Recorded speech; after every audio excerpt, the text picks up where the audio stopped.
All right, I have a confession to make. I have been wasting a disgusting amount of money over the bulk of my life, at least for 35 years, on stuff, junk, some of it expensive, some of it not. But when I think back how much money I have gone through on junk and stuff, it's hard. It's really, really hard, but it is the reality.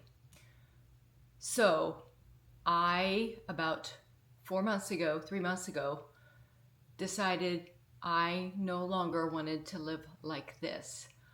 My years of stuff, my house full of stuff, the energy was just stressing me out. How did I get this way? I grew up poor. Not my whole life poor, but the last few years of my life at home, I was poor and I didn't hardly have anything. And I moved out, did college, went in the military, still didn't have anything. Didn't have a car. I mean, when I joined the military, I basically, whatever I took with me, that was it. There were a few mementos left at my parents' house, but that was it. And I was 22 years old, 21, almost 22. I went in February when I was 21. And I turned 22 in that June. And I didn't have anything. Whatever I took with me to the military, that is what I had. That's kind of where I started my adult life with. That was it. And still didn't accumulate much while I was in the military because I was living in the barracks. And then I met my husband. He was in the Air Force also. We met in Colorado.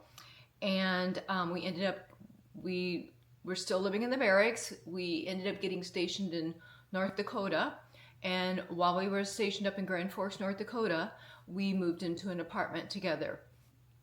And when we moved into the apartment, all we could afford was this lovely family had basically a efficiency apartment for rent on the top level of it was an old house in Grand Forks, North Dakota. And I remember the bathroom, you could sit on the toilet and touch the shower and the sink at the same time. That's how much room there was. It was a good thing my husband and I were in love and loved each other because there was no room to get away from each other. We got a water bed. Oh my gosh. This is 1988, 1989 from some military friends that were moving and wanted to get rid of their water bed. So we got the water bed and we had it in what was the bedroom. The bedroom had one closet that was about maybe 3 foot wide, if that. This is a very old house, so closets aren't big then. And then we had our water bed in there and a dresser. And I had to sit on my bed to open my drawers to my dresser because there wasn't enough room to stand in front of them and pull them out. And that's what we had in our bedroom. And my husband had a TV that he had gotten while he was in the barracks. We had a TV sitting in there. And then the kitchen was a sink and about 18 inches of counter space and a stove. That was it. And I remember because when I would do dishes, it was this tiny little sink, like an RB sink or smaller. I would do dishes, it would splash over because there just was no room. And it would drip down and our landlords used to not be happy with us because the water would drip down to their ceiling and I felt bad, but I tried not to do it. We had that, and then we didn't even have a kitchen table. We went, when we got our tax refund that April, we took the few $100s we had and we went to a store and we bought a table and 4 chairs to eat at. And all of our dishes that we ate off of, our pots and pans that we cooked in, all of those things, on base, they had, I don't remember what it was called, but it was basically like a Goodwill store where if people were leaving the base and they didn't want to take things with, they donated it there. And then you could come in and get it for free. So you didn't even have to pay for it. It was a really good program. And I think we ended up donating stuff when we left. But Probably some of the same stuff that we got when we were first there, but that's what we did. And that's how we started life. And that's how we started our married life, because we got married, and that's the very first place we lived. And we got married in December of 1989. So what is that? 34 years. It'll be 35 this December, right? If I'm doing my math right. So that's where we began. I didn't have a lot of junk. I didn't have a lot of stuff. I didn't have a lot of clothes. I think my clothes I took from the barracks and I just laid in my car and drove it to the apartment. And that was it. A year or so later, my husband and I got out of the military and we moved back to Illinois, where I was from, in South Illinois, Southern Illinois, not the Chicago area, very rural, small towns. And still didn't have any money. We were broke kids. I had some college, but he didn't know what he wanted to do. I wanted to go back to college, but I couldn't afford it to finish it at that time. So he got a job detailing cars, because he had done that in high school. So he was detailing cars 40, 50, 60 hours a week, whether he was sick or not.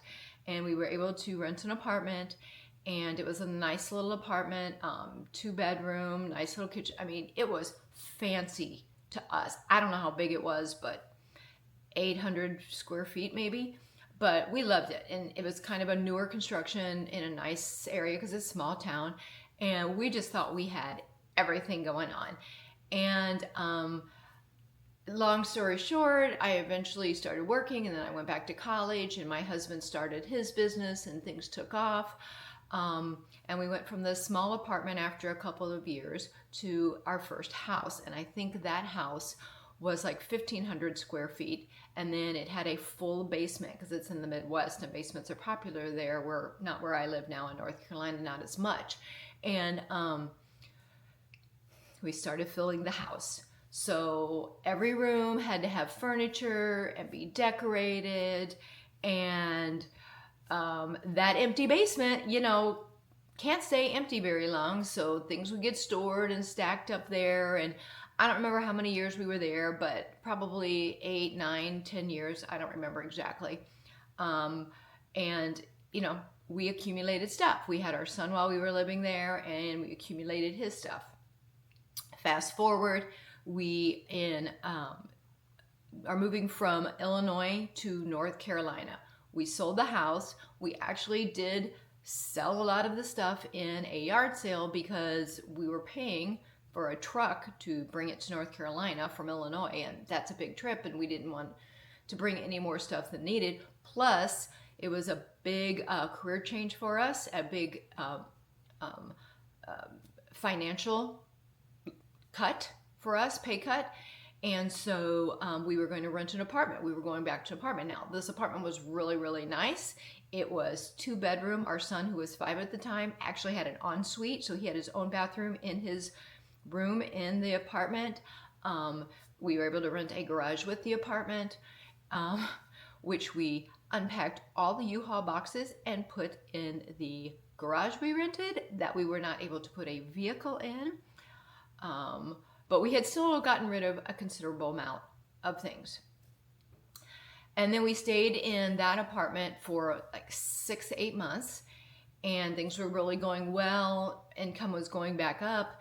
And so we had the opportunity to buy a home. Our first home here in North Carolina was actually a townhouse. We'd never lived in a townhouse before, but it was an end one. It was beautiful. We were really happy to get it and to get into it. So we moved into this townhouse. I think it was like 2,400 square feet.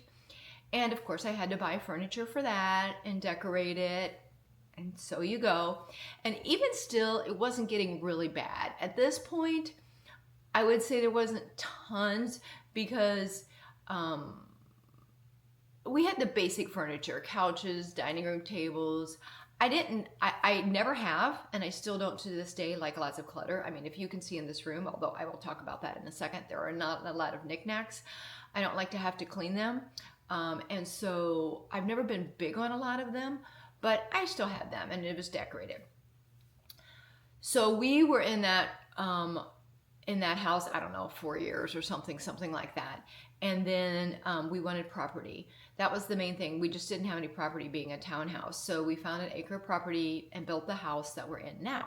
This house is a 4,000 square foot house. It was being built 11 years ago this summer. And so it will be 11 years in November. We moved into it. And we quickly filled a 4,000 square foot house. It's a 3-car garage. There's some stuff out there.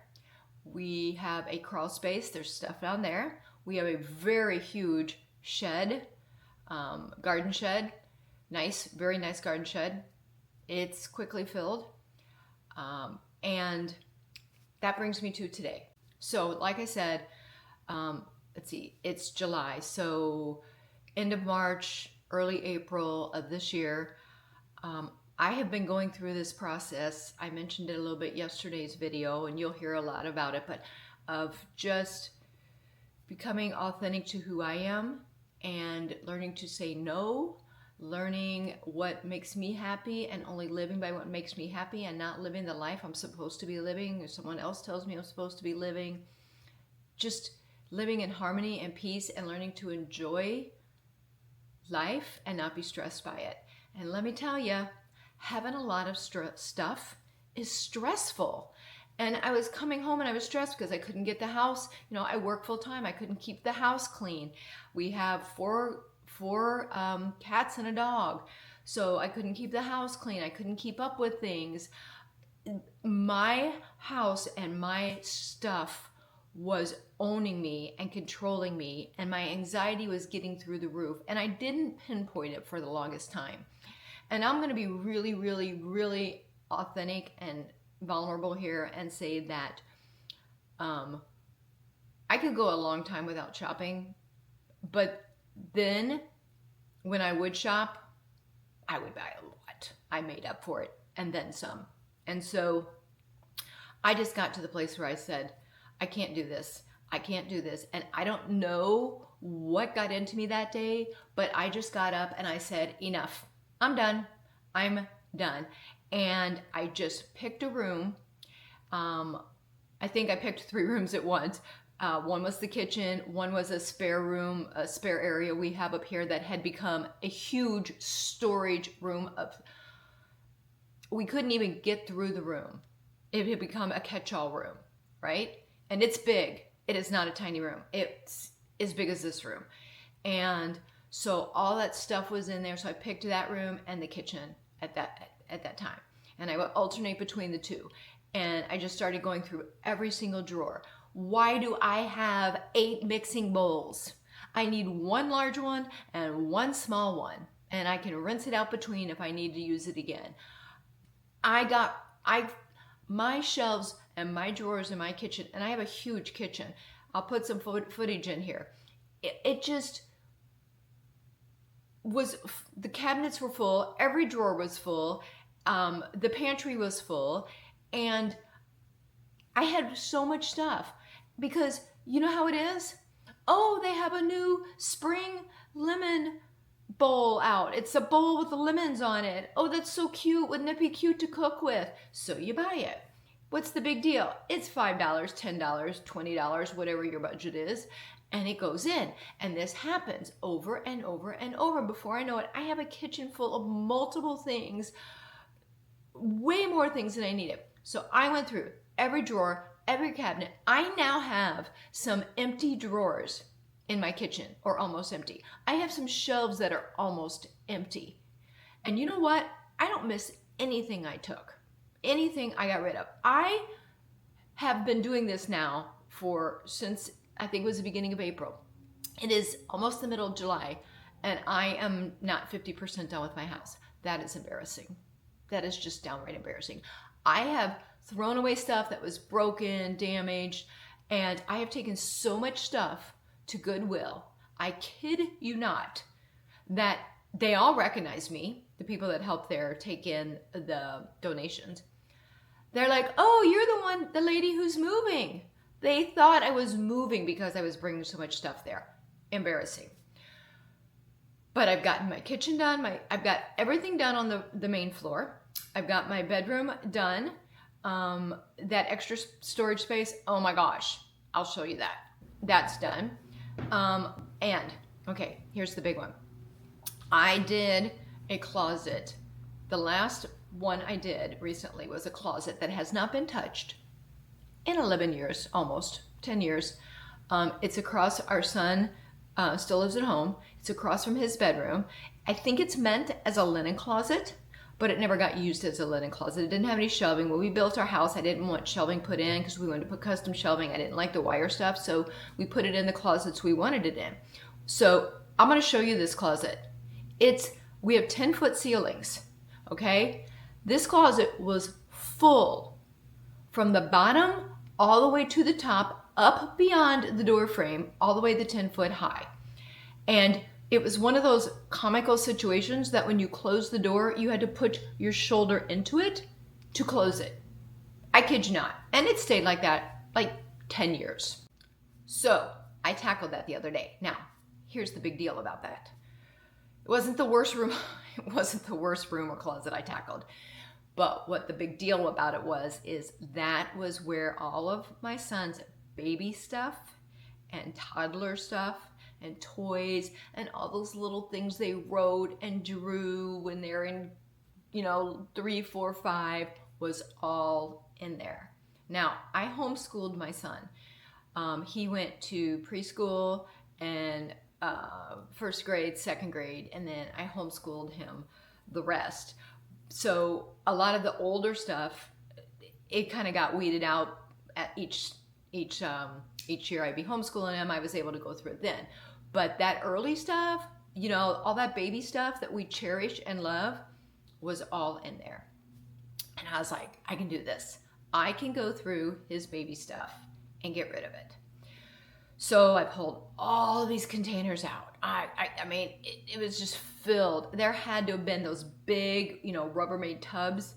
There had to have been 10, at least, and a toy chest and his ride-on little locomotion cars. All that stuff was in there. He's 22. He's going to be 23 next month. So I pulled them all out and I just started going through them one by one. So a lot of the papers I was okay to throw away with. Anything that I wanted to look at later, I made a little pile, like really special artwork or something really cute, I put to the side. I'm like, I'll go through those later. And then as I went through each, I would make a stack for him. And I wanted to know what he wanted, if anything. And I knew it wasn't going to be much. And it wasn't.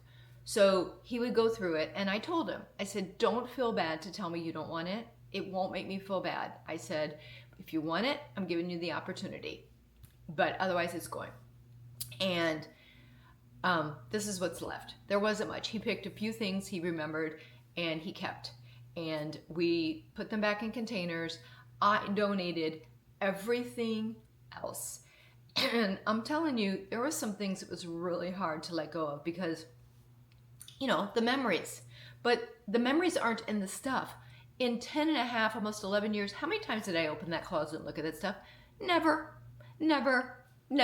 We keep it because we have the memories associated, and we act like we're going to go through it all the time and have all these memories about it. I didn't need the stuff to remember. And so I donated with blessing and thought, oh my gosh, some other little boy or girl is going to have so much fun with all this stuff, and the parents are going to see it and maybe not have been able to afford this $200 radio flyer little ride-on thing that I could afford, and they can't afford it, but now they can pay $50 or whatever they're going to charge them at Goodwill and bring it home for their child. How special is that? And that kind of helped spur me on. Now, let's get to probably the hardest part. Maybe? I don't know. You tell me if it would be hard for you. That was the little box, keepsake box, that I had his baby stuff in. I had a baby outfit, his christening. I looked at it, I remembered, and then I just donated it. I did not keep one thing that was in there. There was nothing important in there that I needed, not like a birth certificate or anything. And you know what, guys? That was 3 weeks ago, maybe. And I didn't know if I was going to regret it. And I haven't. I haven't regretted it. I open this closet door now, and I look in here and I go, oh, the stress is so low. But, like I said, I don't think I'm halfway through my house. Now, after my house, I have to do my garage. I have to do the crawl space. I have to do the shed outside. So even when this is all done, yeah, I might be halfway done in the house, but not halfway done with everything. So tomorrow, in tomorrow's video, I am going to show you a closet that I believe, again, haven't been in it and I don't know how long, I believe has photos, because, you know, we didn't have digital cameras for decades as I was alive and our son was growing up, and photos, and I think some more of his baby stuff, toddler stuff that I might have kept during the homeschooling years. So in tomorrow's video, if you tune back in, you are going to get to watch me declutter that closet. And I'm not sure what I'm going to run into, so stay tuned. We'll see you then.